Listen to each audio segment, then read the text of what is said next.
Greetings and hotep, Harambe family, and welcome to this week's May 22nd, 2014 edition of Men Think. This is your host, Taki Esratan, streaming live and in black from Milwaukee, Wisconsin. Men Think is dedicated to the higher order, ancestral, and cultural essence of the black man's spirit, thought, and scholarship.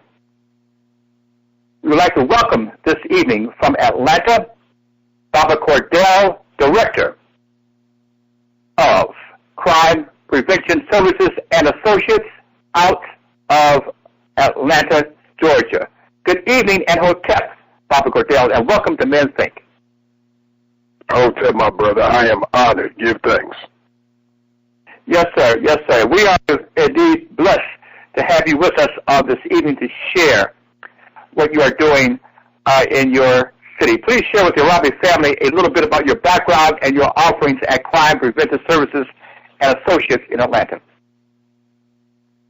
Well, first and foremost, I definitely want to give thanks to the Creator, the Most High, for all is not done without the essence and the true power of our spirituality, the ancestors, the Jegnas, and the unborn ancestors who shall return to continue our works, Ashe. I am an indigenous person here who, through my walks, through my experiences as natively, I was born in this human experience in the Chicago area.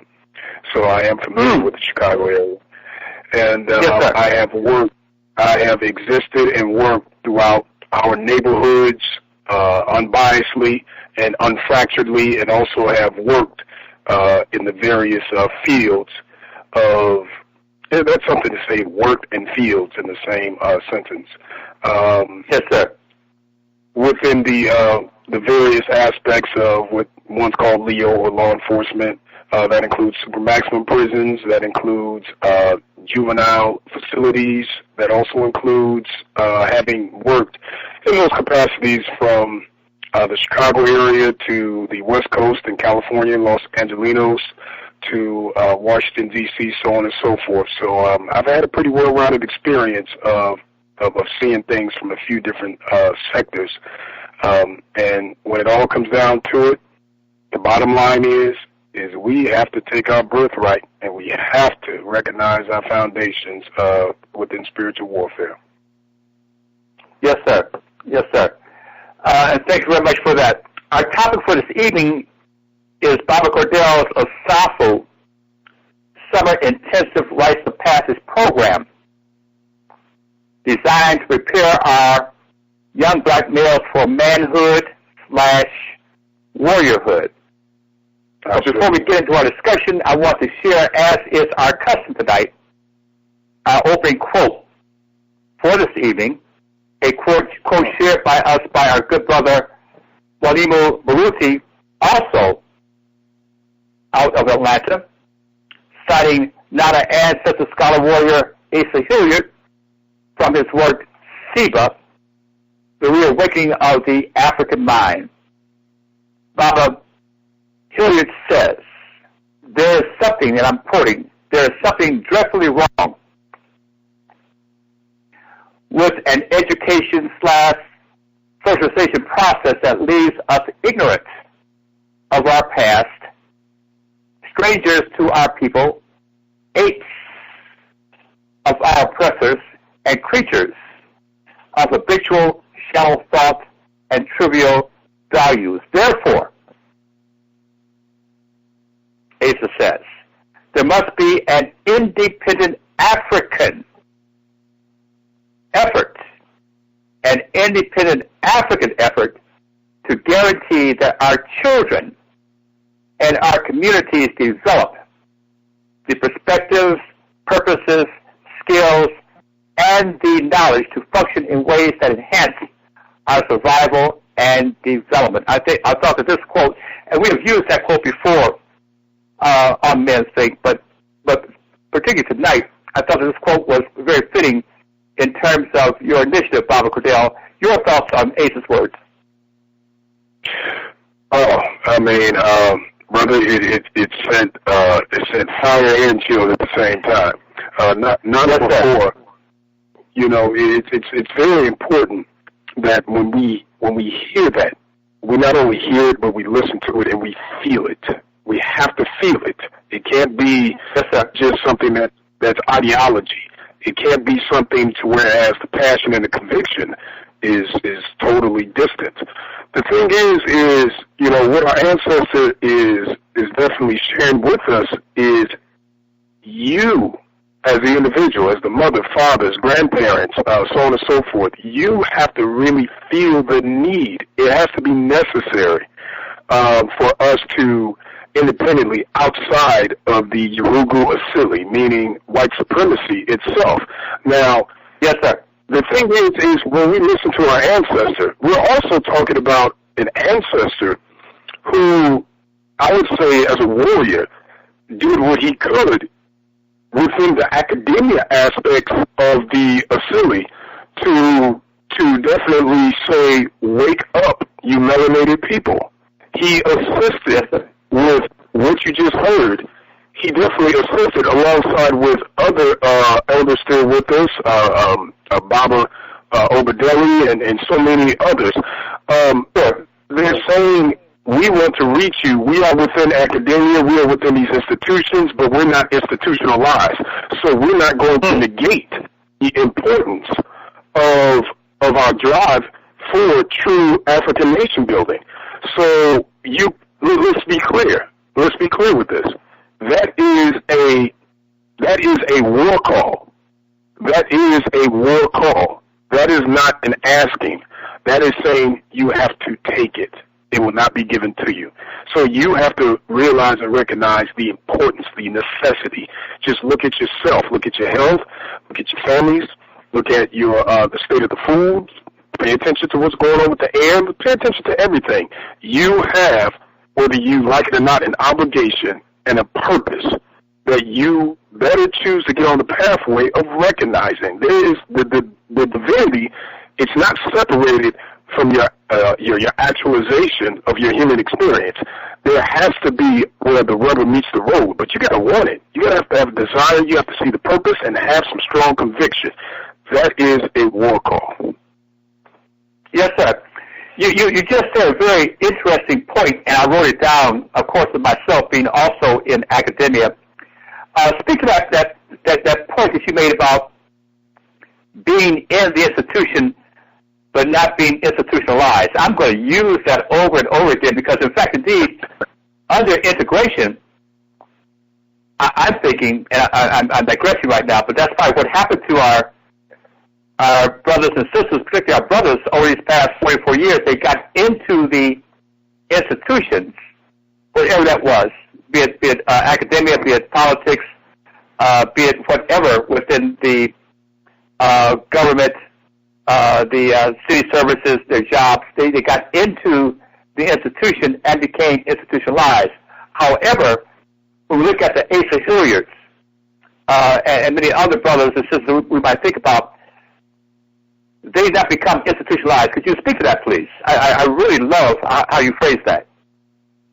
Well, I'm honored because even though I did not, I would say physically have the opportunity to sit with and amongst Nana before, I fellowship strongly and strategize with many who were directly with him.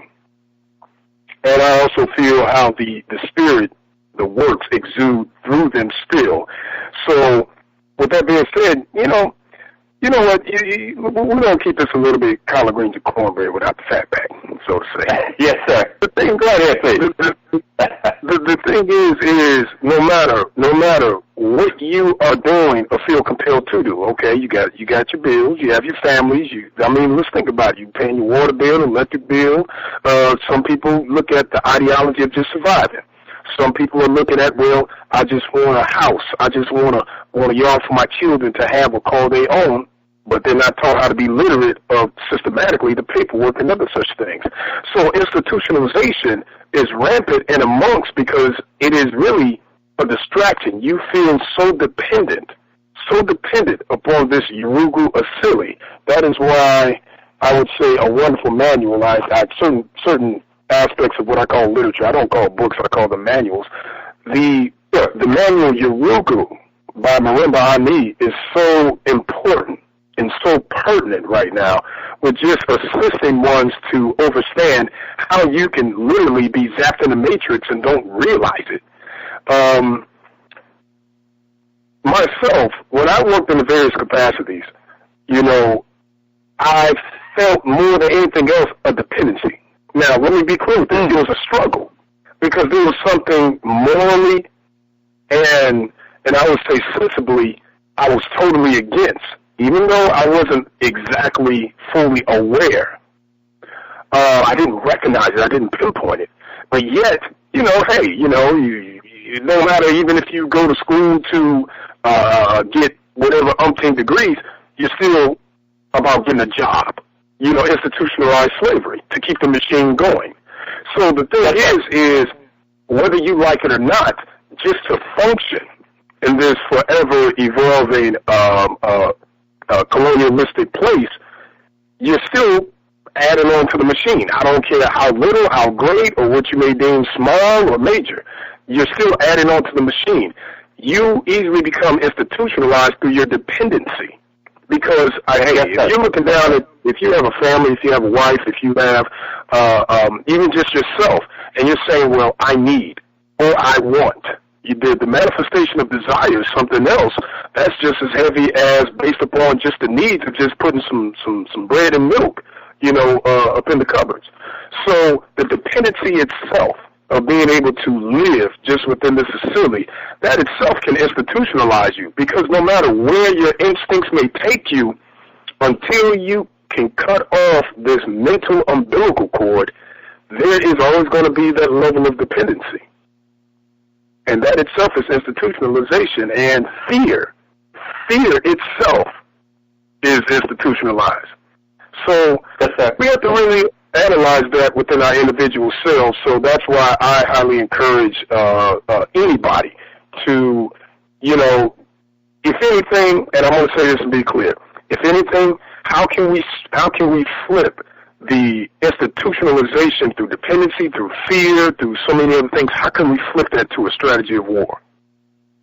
Yes, sir. How can I've already written that phrase down on my notes, and I'm going to be using that and cultivating that moving forward in terms of my work, and quoting you in that regard. That was extremely spiritual and very cultural. Please share with our Harambe family the origin and meaning of the term Asafo, A-S-A-F-O, and why you selected this name. I would like to say, Baba, give thanks for that, and also, if I may for a second, I want to say when I mentioned strategy of war, I would also like to share a ashe to the works of Sam Greenlee, who just passed away. Yes, sir. Spook Who Sat by the Door. Spook Who Sat by the Door is a very powerful film and also book to read, talking about that subject matter of dependency and then strategic movement through this circumstance that ones are dependent on. So getting to Asafo, Asafo, Sam was the brother, not to interrupt your flow, but Sam was the brother who, I'm from Chicago, Woodlawn, and I'm sure you're familiar with Woodlawn. Yes, sir. And Sam was right off of, Sam lived right off of 63rd and, Taki, let's go Cottage Grove going west. There's Cottage Grove going west. What street is that? What street's going west to Cottage Grove? You got, I like how you tapped in my brain. You're over there off of Cottage Grove. So yeah, traveling west. Which street would you be traveling west? Because you got Cottage Grove going north and south. 630 Cottage Grove going west. Okay, you're going west. How far west? Are you going towards Ford City or? No, not that far. I'm just trying to get to, I'm trying to get there because I've been over Sam's house many times, and I'm trying to. I mean, it doesn't matter with this conversation, but Sam Greenlee, I'm on 66. I was on 66 and Drexel in Woodlawn. Sam lived on right on 63rd, 3 blocks going west from Cottage Grove in that particular area. And I've been to this house several times. My only point to your point in praising Sam is that in his entire life, he never, ever, ever allowed himself to become, in your words, institutionalized. It was institutionalized thought. He was always really independent. And always had that black African/revolutionary mind, all the way from day one. Well, see, thank you very much for bringing his name up, please. Thank you. Well, Asante Sana to you, because the thing is that's why I respect so many of our warriors, such as Imalamu Baruti, because there's no ego and arrogance when it comes to reaching for your ancestors, for your elders, for that inspiration. And then we have to keep there. We have to make ourselves immortal if we do live a certain way, by keeping our names on our tongues and at the forefront. That is so important, because otherwise we disintegrate. Then we're no more. So we also do damage by not, allowing our convictions and our passions to also keep sharing the names of those who persevered, show their power, their resilience. And even though I didn't have the honor of meeting Greenlee, I'll tell you one thing: Spook Who Sat by the Door is forever cornerstone. That is a warrior's. And let me be clear with this. People, write down, get a piece of paper, get a pen, because I believe through this conversation you're going to hear many references. It is so key and important. Spook Who Sat by the Door, if anything else, it's showcased in the concrete jungles of the inner cities. It showcased how a brother, how a man, in the time that our men are totally just dogged out, they're labeled nothing but murderers, but parasites, vile predators. It showcased the true hero, the hero. Mm-hmm. It showcased how one's infiltrated within the systems to strategically take what is of that system to use it against the system. As Dr. John Henry Clark would say, our esteemed ancestor, as Nana Clark would say, use Urugu against Urugu.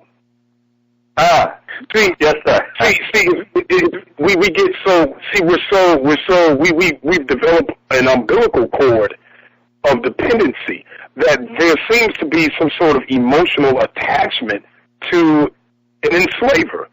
So we still don't have we don't understand spiritual warfare. We don't understand, like myself, I have to say this, I'm at peace and I'm at war.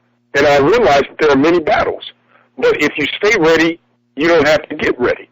So it's all just a mental flip. It's all just a mental flip. That's all that it is. And one thing that Greenlee has assisted us or providing us is, whether you watch it through the film, which was an excellent film depiction of the book, if nothing else, the most powerful thing that I saw of that whole entire film is, number one, how he used his ancestry. He knew who he was. And within the confines, he championed each and every challenge that was put before him, yet had nothing to prove in order to strategically stay on the purpose of the mission. But even within the book and the film, it showed how he actually came across a sister who was a prostitute, and she thought that he was going to be another John, another piece of work. And this brother, he said, do you know who you are? You look like this sister in this book. And that totally did something to her life. As he went back to our young brothers who were out there, hanging loose, gang banging, and had no cultivation but all the fire. He went through them transparently, physically. He went through them, and he checked them. And he said, this is what you need to direct your energies towards. Don't kill yourselves. If anything, you need to attack the enslaver.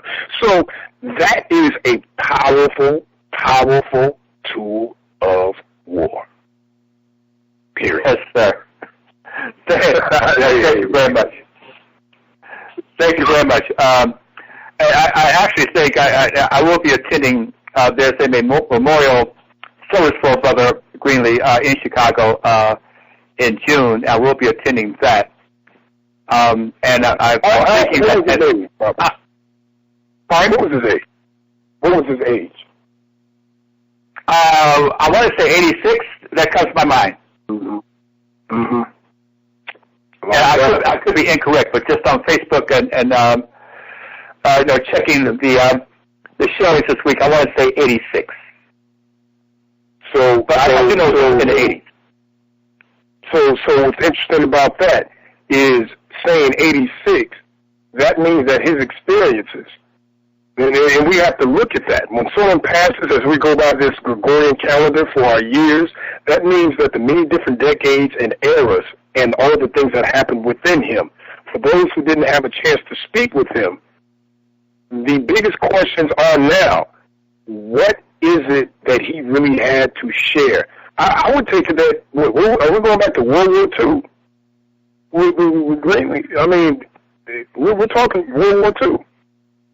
So, because if I'm not mistaken, he was also in the military. He was some service in that regard. Okay. Mm-hmm. Okay. See. So there's so much information. Mm-hmm. I just want to share a comment that you made, and I'm paraphrasing a quote that Brother Runoko Rashidi made on Facebook. This is Thursday. I think he said this on Tuesday. Baba Greenlee passed this past Monday. I think it was this past Monday. Baba Rashidi said that a lot of us say rest in peace. Brother Runoko said that he doesn't use rest in peace when it comes to our scholar warrior ancestors. He says, now we want you to take a rest because now you're needed more than ever, and we're going to call on you. And so you made something very similar to that in terms of how we regard our ancestors, be it Asa, be it John Henry Clark, be it whoever, be it Baba Amos Wilson, be it Carter G. Woodson, be it Garvey, be it Malcolm. We still call on them. You better. We still call on them, and we still quote them, and we still use their scholarship, their knowledge, their wisdom, their Africanness in our development. So in us, they are still alive. And so Rashid, I think, made a very good point. Get your rest because we're going to call on you shortly. And for those who are not familiar, Runoko Rashidi, one of our most profound our historians, not historians, but our historians and documentarians, powerful living elder. And this is what we have to do when we look at taking back our sovereignty, our birthright. It is so extremely important that we don't leave a huge mess for the unborn to come and have to clean up like we're doing. Exactly. This is so important. So I appreciate you for pointing that out because exactly what Baba Runoko just said, in my humble opinion, is the truth. Because, we're taught in a certain Asili that, when you're quote-unquote dead, that's it, no more, you're gone. Everybody cries, boo-hoos, picture hanging up, they wish you were here. Let me tell you something about transitioning. And it took a 3-year-old to educate me on it. Sam was 83. 83? Wow. 83. Yeah, please go ahead. I'm sorry. No. That's important to know because the Census Bureau of the United States government has every black male being dead at 58 now. Wow. Statistically. So this is very key. This is very key. So we do have to analyze, a person who has lived that long. We have to want to hear their stories. We have to want to hear about each and every decade. We got to want to hear how was life through their own eyes. We have to want to hear that. So I would encourage our living elders to continue to make yourselves available, and I would like to ask for those warriors to also keep on reaching to see who your qualified elders are. Listen, hear, ingest, because one of the things that the Asafo, as you asked me earlier about the terminology, it is we could say West African and the Akan people, our people language. We're talking warrior scholar.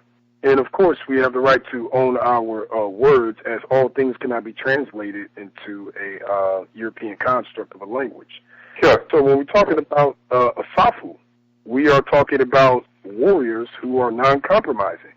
We're talking about warrior scholars who refuse to be at peace with anything less than the total liberation of his people. And I quote that from Mwalimu Barudi's wonderful manual, Asafo, A Warrior's Guide to Manhood, in which all of the Asafo warriors, who we use this amongst other manuals to assist with the guidance, because there has to be a reckoning. There has to be a realization. Let me be clear. We talked about now our ancestor, Sam Greenlee. We talked about, our living elders. And I ask you this, Taki, who is there right now for you to pass the torch on to, for what you do and how you do? Well, I don't want to get into that conversation because, and you would raise that question today. Now, listen, we have a brother here in Milwaukee, Baba, Dr. William Rogers. He just retired from University of Wisconsin, Milwaukee, and today, you just happened to ask that question. Today, I pulled together the top conscious elders, black male elders in Milwaukee. Today, we had a meeting at Coffee Makes You Black. It's a black-owned venue here in Milwaukee. And just because you asked that question, coincidentally, we're bringing the top conscious elders together here in Milwaukee, both male and female. It is not a large group of the people. Typically, it's just only about 5 when we talk about conscious elders. And we're going to put together a program to recognize and appreciate the contributions of Dr. William Rogers here in Milwaukee. He is an elder who is retired, has done a lot of work. A lot of us would not be where myself included, would not be where we are were it not for his contribution. And also, in that regard, per your question, we said as a result of this effort that we have to reinstitutionalize not black eldership, but African eldership in our communities. That came out of the conversation today, since you asked the question. And this is something that we're going to be moving forward to, and we have to do this around the country. Because it's our responsibility to give the models and the information to our young brothers and to our young warriors coming up. They're looking to us. We have to, in fact, we can't wait for them to come to us. We have to go to them. And we have to have that responsibility, because that's us. Because we have, see, the elders, I don't want to get started. The one thing about the elders that we have, that we are, as you can very much agree, we have the memory. You can go to the colleges, get all your degrees and all your stuff. I'm twice degreed. I teach on the college level, and all that. You can write all these books, but if you don't have the memory, if your memory is to stretch back over decades and decades and decades, so that you can go to your young brothers and young sisters and our youth and tell them this is the lessons that we learned. You cannot share lessons if all you did is went to school and got a couple of degrees. You have to have the memory. You have to have the knowledge. You have to be that jegna and pass that down. So we have to do that because, I'm an elder, and we have to, when you look up, who isn't up there outside of those of our warrior ancestors who are now passed on? We have to safeguard the elders who are now living, and make sure that we can do what we have to do to pass the knowledge, information, and wisdom down to the next generation. Yes, sir. I'm in total agreement with that, and that's an excellent point because, through Yurugu white supremacy, through its school systems in which I've learned off of Baba Obadeli Williams about the London Missionary Society and also the Phelps Stokes Fund. These are the entities that assisted with the war strategizing of erecting the public school systems and totally galvanizing the way that ones are taught to study and have memory. Okay? Let's be clear. Very powerful information. The thing is it was done through our women, our African sisters, of looking to depict the heart and soul of our families, of our structures, of the most important. See, when you look at war front and battles, we have to look at who's attacked the most.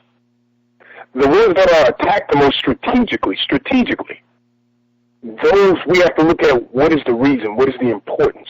So what is the importance of crack going to our sisters? What is the importance? Our women have always been galvanized, manipulated, connived, and other such things. Because you said something very clear, memory. See, if you want to attack the memory of existence, attack the elephant, the great elephant. And the thing is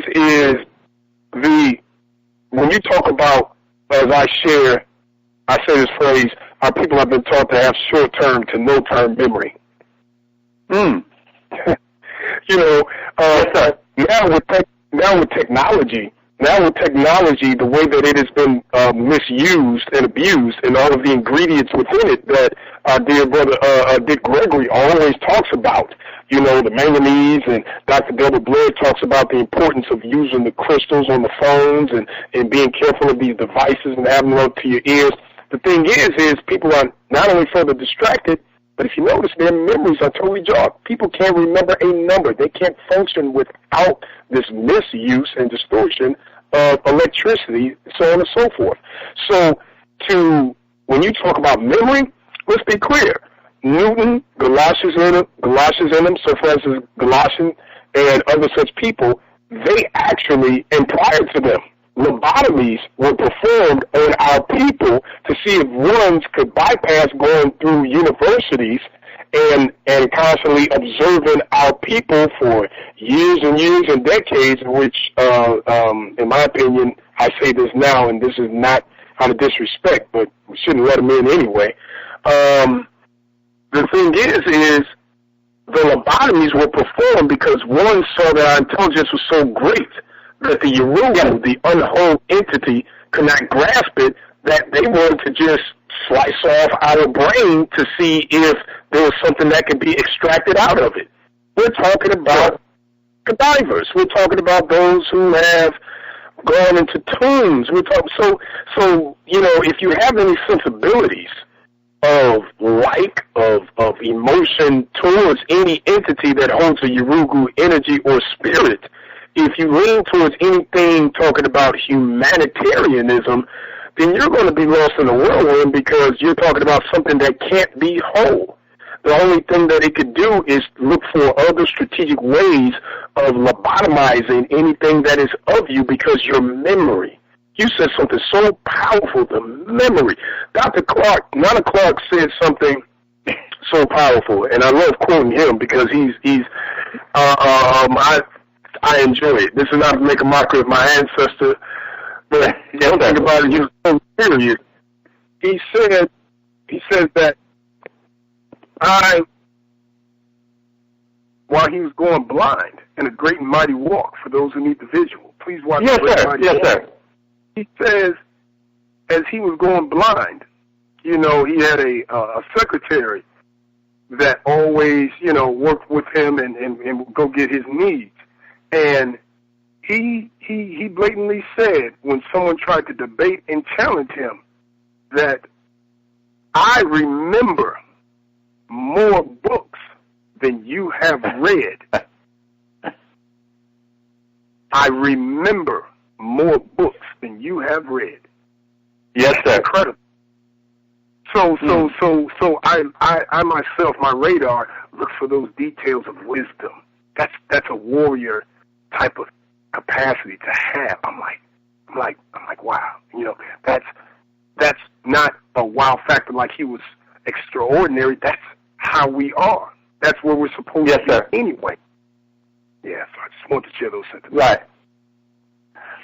Yes, sir. Well, listen, back to the initiative, and let's keep this memory piece going, because one of the brothers who I met with today said that one of the most, he used the word dangerous, but one of the most, how can I say, critical segments of the black population today are the black conscious elders who are late 50s and over, because we have the memory and we have the consciousness and we know what to do and how to do it, and we know how to fix it.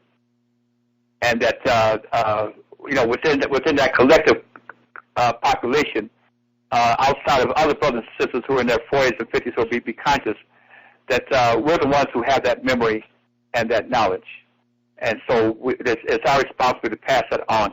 What are the ages or age grades that you are targeting with the youth in your Asafo initiative?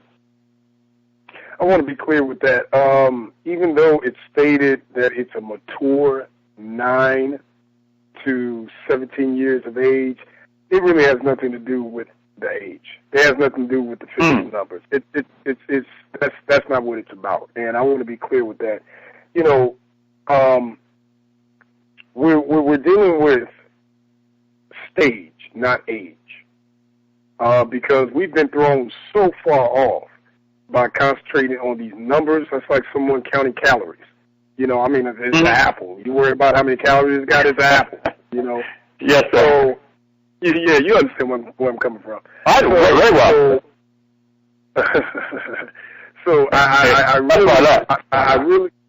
really just, you know, I put that up there, mature 9 to age 17 years, but really, people are very inquisitive. They'll say, I have someone who's 8 years old, and there's a screening process of understanding, because it's, you know, when Dr. Delbert Blair said something very profound, he said, you know, we're not human beings searching for a higher ascension of spirituality. He said, no, we're ether beings having a hard time in this human experience.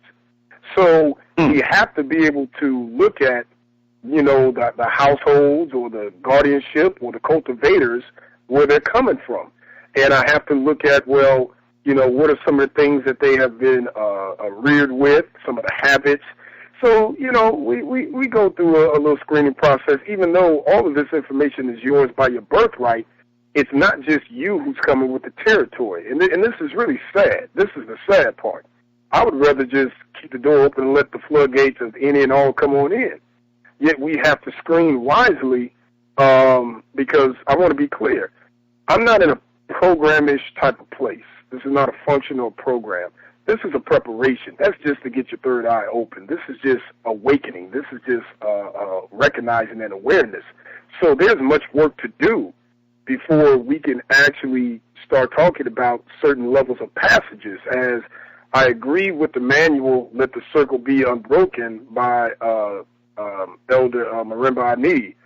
You know, we go through many stages. It's like you die and you're reborn, and it happens over and over and over again within this human walk.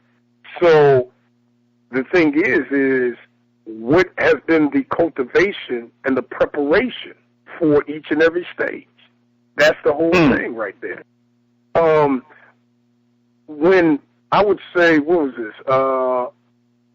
Last, what we call April, I had an intensive in which approximately 10 to 12 young warriors stayed with me for 24 hours a day for approximately 6 days. And we really went into so much about this and about that and about the other, and ultimately it came down to awareness and healing. We had to peel off so many layers to get to awareness and healing, and the tears started rolling.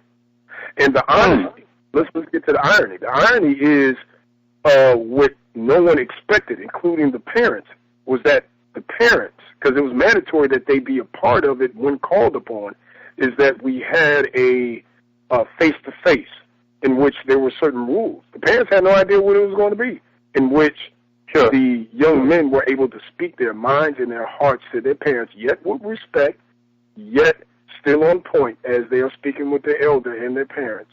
They still had a chance to uninterruptedly let out the things in their heart. So I say, how can you really think if you can't breathe, and how can you breathe if you don't heal? See, this is very key, because a lot of the warriorhood within us is drowned down within this human experience because of the passed on trauma, hurt, and pains. So that is not negated. And for many who just feel, well, you have to prove that you are, PT, physically trained. You have to prove that you can basically go out in the woods in your underwear and be able to find your way out. I'm not negating any of that, but what I am saying is we have to be ultra-realistic with our ancestral powers. We have to be realistic on not only what we're doing for the now, but what are we willing to do and set up for the tomorrow. See, we have to be very cut and clear. This is not a African version of Halloween. This is to be taken extremely seriously, because the morals and the values and the sacredness is totally obliterated. So, okay, Sankofa, let us go back and fetch it, but that also means that we have to correct what is broken. So with the Asafo initiatives, I feel so compelled within myself, as I had to go through my own passages. I had to realize my life was a passage. I had to have elders who sat down with me at different stages, who spoke to me in different ways. And this is elder men and women, and we discussed this. And, then we get to the point of, well, how are you African if you're not even initiated? So there's a lot of realization throughout our many different stages so that we can really peel off the layers of the mask and get to work. And so when we talk about the Asafo warriors, it's not something all of a sudden you go through it for a week or 6 weeks, boom, you get a certificate, now you're a warrior, put it on your chest and run out in the middle of the street. No, there's a lifetime of obligation on all sides and cylinders. And once you see that importance, you will be the one that'll say, let me seek out my qualified elders, and also let me prepare myself to heed the call if it's meant for me to be passed the torch. That is so key. Yes, sir. How long is your program this summer?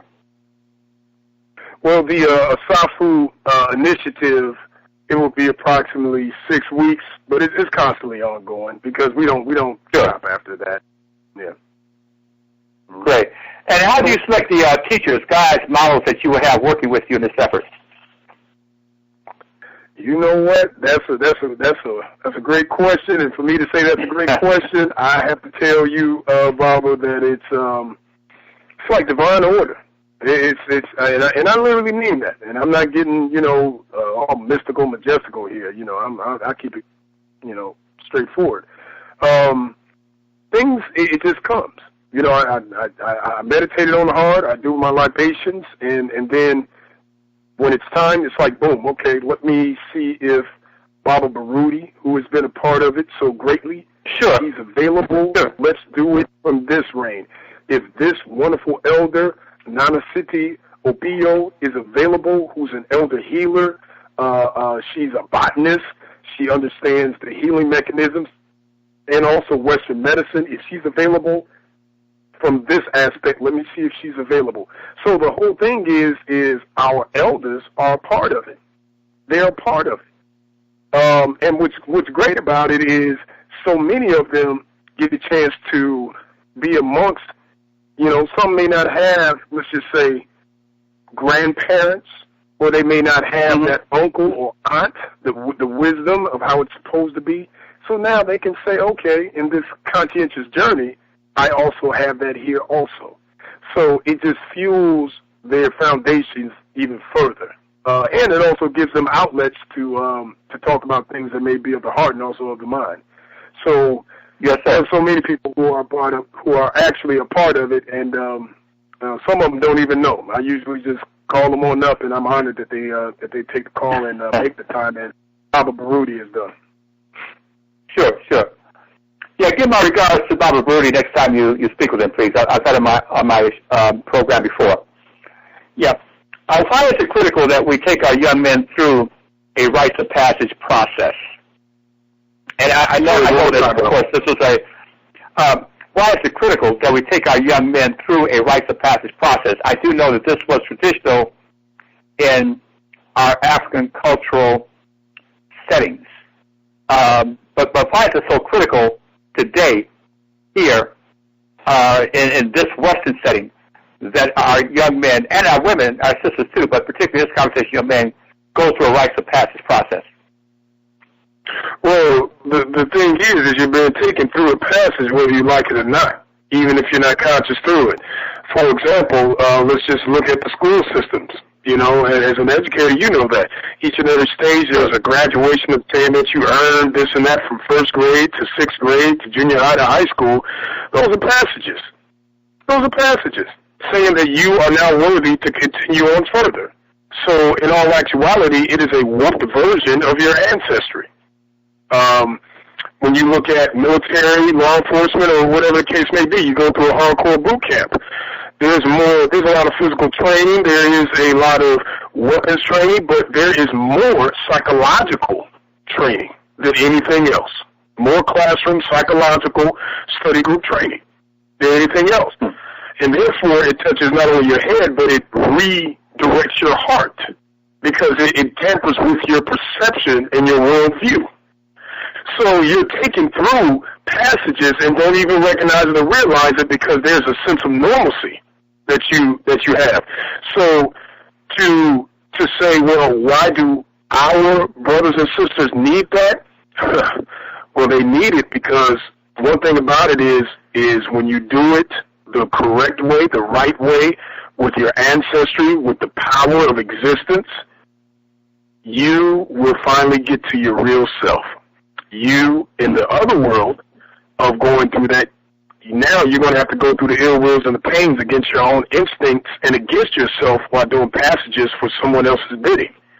So you never get to yourself, which causes stress, which causes causes mental health to the extreme, bipolar, schizophrenia, leads to alcoholism, drug use, for the simple fact that you're going against your instincts. You're going against your nature. So it's very simple. You go through your passages conscientiously for your nature, your natural evolution, or you unnaturally do it as we have been galvanized and have been doing it through white supremacy, and let's look at the results. We live in it. Period. Yeah. So it's very simple if I answered your question.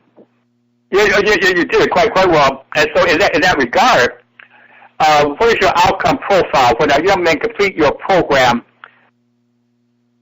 What qualities will they have? And I think you kind of addressed that in your statement. But what is that profile? Who are they? How will they see themselves? What will be their qualitative essence? Well, that I would have to say they will have to speak for themselves, because one of the things about it is hopefully when they see the reflection of themselves in the mirror, they're not afraid to look at themselves, afraid to accept themselves. There's no fear of being who you are. That's one of the number one things. You don't have to doll yourself up for society. You don't have to Botox your forehead. You don't have to be confused upon your makeup. Am I male? Am I female? You want to be clear. So the ultimate thing is you're clear. You are clear. You're just clear. I like that. I mean, yeah, you're clear. And see, Barbara, the thing is, you know, ultimately you get to the place on, you know, just two words, is and be. You know, how do I just be? You know, you're clear. There's no confusion. So therefore, your antenna, your receptor doesn't have a whole lot of cloggedness on up in there, so you can receive all the information you're supposed to. No matter if you're in the concrete jungles of the inner cities or you're on the outskirts within the rural territories, or no matter where you are around this world, around this diaspora, you are clear. You know who you are. You're proud. There's a beautiful sense of pride. It assists with your electromagnetism when it comes to attracting the right type of compliment, the right type of sister for the brothers, and the right type of brothers for the sisters. The family dynamic, you're clear. You can keep your loins in check, so therefore the perverseness through sexual activities is curbed because your intelligence is on point. I mean, there's so many things that I feel can come out of it. More than less is you recognize that this is a strategy of war if you choose to work in any occupations of a 9 to 5, because believe me, you have a lot of, and you know this, you have a lot of people who are hurting so bad, being the social workers, being the correctional officers or police officers, being the counselors who have to work with a situation that by policy they have to work with, but emotionally they don't want nothing to do with. You're clear. Yes, sir. I like that. Just so we won't have to rush, how can our Harambe family get in touch with you for several things? Your crime prevention services and associates in Atlanta, your Asafo training program for our young males, and also we didn't have time to talk about it, but the 3rd annual Liberated Minds Black Homeschool and Education Expo coming up in July. So how can, that's what, July the 18th to the 20th at the Omega World Event Center. It's going to be a powerful piece. And I will have, again, your family and those who are jumping this off on my show in June to promote this. But how can folks get in touch with you for more information and to connect with your offerings? You can go to cpssaveslives.com. That is C, the letter C, P-S, SAVESLIVES.com. You can go there. You can also reach out through that website and contact me through email, or you can contact me directly through this email at CTS and Associates. That's CTS ANDASSOCIATES and Associates. CPS and Associates at gmail.com. So you could contact me through those mediums. I usually, it doesn't matter to me. I usually hand out my direct number. But I've been getting overwhelmed with so many calls about so many things, and then also some disturbing things on top of that. So, what the heck? Let me give it out anyway. I guess I live on that edge. You can call me at 678-368-0834, 678-368-0834. And you can give me a call directly because we have our work to do across this diaspora. And as a proud, sovereign, by birthright warrior, we got to get it done. And I want to say this to the other warrior men out there. Please, let us connect. Let us build. I want to say this to our warrior sisters out there. Don't be afraid and don't be shy. Get on the platform and stand up and blow that occupant horn. Make a call for war. Let your brothers know you love them and need them with the warrior hearts. the right ones with the morals and the values. Scream it out loud, because as you have given birth to some mighty sons, you have a lot of warrior men who feel like they don't have a place with the sister anymore. They need to know that you need them and want them. They need to know that they have a place next to you. Ashe. Ashe. Do you have a shout out for the third annual Liberated Minds Black Homeschool and Education Expo? I do. The third annual Black Homeschool Expo is so important. I would definitely like to give a shout out to Queen Thais for putting together such a magnificent, needed, important gathering. The Black Homeschool Expo is a situation dealing with the homeschooling dynamic itself. Not only is it about being ourselves and then tailor-making to fit the right type of curriculums that we need through our ancestry that surpasses any curriculums through any public school or any academia curriculum, because remember, we are the foundation. The thing is we're at the battlefront, and with the African, the pipeline, the school-to-prison pipeline being so well alive, to the destruction within small cities to big cities, this gathering of some of our most profound elders, as we're talking about elders seem to be the theme this evening. Our living elders, our wise people, those great elephants, they will be there amongst us. So you're going to have a diverse amount of powerful educators and people who are not shy and who live and who reap the strength of their African ancestry to basically cultivate the men and the women that are needed as we continue on this journey. So the Black Homeschool gathering is so needed and important. And you can go to, I believe it's www.liberatedmindsexpo.com. I believe you can go there. That is the web address, and you can find some further information. Thank you very much. Baba Cordell, I want to thank you very much for being a guest tonight on Men Think. We have had Sister Thais on the show before when I was doing a series on African schools, and we'll get in touch with her again to be a guest in June to promote the expo. All praise is due to you, my brother, and what you're doing, and you need to move collectively to pull that eldership together. And I want to say something to you and Harambe Radio, because without these platforms and people, go to the site online, Harambe Radio, donate, support when they're having membership drives, be a part of it, because we would not know what's going on without our own media platforms.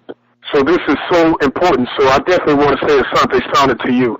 And I look forward to being with you further and getting in the circle amongst those who are worthy for you elders. Yes, sir.